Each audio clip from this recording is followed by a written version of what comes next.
Lithuania's first UH-60M Black Hawk helicopters have arrived, turning a long-planned procurement into a tangible operational asset and signaling a broader shift in the country's approach to air mobility, resilience, and allied interoperability. The aircraft are the visible outcome of a government-to-government deal signed in 2020, structured not just around buying airframes but around acquiring a complete capability, training pipelines, tools and spares, maintenance and logistics support, and the institutional knowledge required to keep complex machines mission-ready. This is the less glamorous side of modernization, but it is the side that determines whether a fleet can actually deliver effects in real-world conditions beyond a ceremonial unveiling. The price tag, €181 million from Lithuania supplemented by €25 million in US assistance, underscores the scale of ambition. Instead of treating the helicopters as standalone purchases, the program embeds them in a sustainment architecture from day one.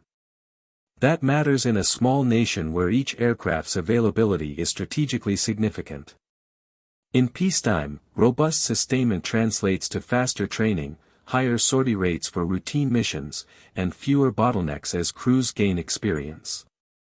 In a crisis, it means the difference between a fleet that can surge for weeks and one that burns out in days. Lithuania is initially fielding 2 aircraft, with 2 more planned under the original contract and the possibility of acquiring a pair beyond that. Even a half-dozen helicopters can be consequential in the Baltic security environment if they are networked into national command and control and NATO exercise cycles. The Black Hawk's utility lies in its flexibility, troop lift, casualty evacuation, search and rescue, logistics runs, special operations support, and civil-military tasks from firefighting to disaster response. In a region where infrastructure nodes are limited and weather is unforgiving, a reliable, well-supported medium-utility helicopter is less a luxury and more a backbone capability. Another advantage is interoperability that is structural, not merely doctrinal. Fielding a platform in wide NATO service simplifies planning, training exchanges, and parts sourcing. It reduces the friction of coalition operations, where mixed fleets can create maintenance sprawl and procedural mismatches. For Lithuania, that means exercises with US and European partners can move beyond familiarization and into higher-end integration, shared tactics, common mission equipment, and predictable sustainment rhythms.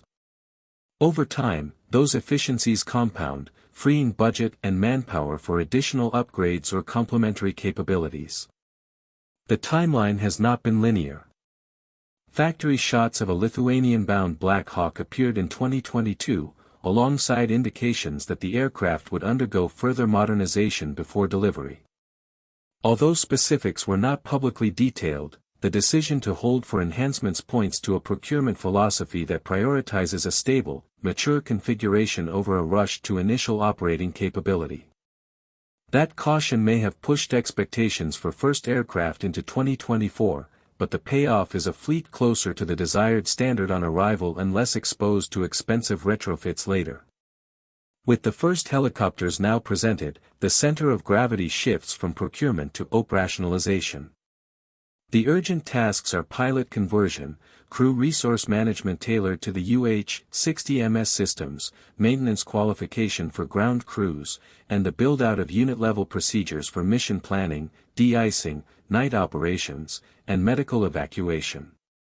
The art is in sequencing, fly enough to build proficiency, but not so aggressively that maintainers fall behind or spares consumption outpaces the supply chain. Good programs are often measured less by speed than by the consistency of their learning curve. Strategically, the Black Hawks raise the ceiling on what Lithuania can do at home while also increasing the country's utility to allies. Rapid insertion of light infantry to key terrain, quick movement of sensors and specialists to austere sites, and timely medical evacuation after training mishaps or real contingencies all reduce risk and compress decision timelines. In hybrid or gray zone scenarios, maritime incidents, infrastructure disruption, or border pressure, rotary mobility gives political leaders options that do not immediately escalate to heavy forces yet still demonstrate control and responsiveness. There is also a domestic dividend. Civil authorities gain access to better equipped platforms for disaster response and search and rescue, and shared training creates habits of cooperation across ministries that become invaluable under stress. The public, in turn, sees modernization not only as defense spending but as a capability that can save lives during floods, storms, or industrial accidents. That social legitimacy helps sustain multi-year defense programs through electoral cycles and budget seasons.